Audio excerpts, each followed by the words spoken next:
ഞാൻ ശർക്കര വരട്ടിയാണ്. അപ്പോൾ ആദ്യം നമുക്ക് പഴം നല്ലപോലെ അരിഞ്ഞെടുക്കണം. ഇനി നമുക്ക് തിളച്ച എണ്ണയിലേക്ക് കുറേശ്ശെ ഇട്ടിട്ട് വറുത്തെടുക്കാം.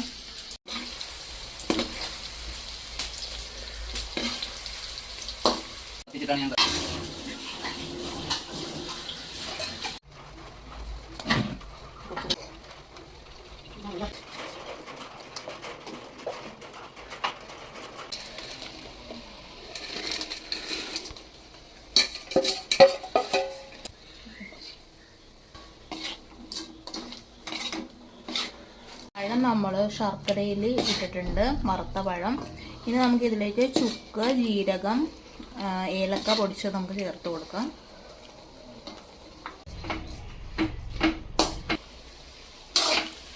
ഇത് അടക്കുമ്പോൾ എടുത്താൽ മതി.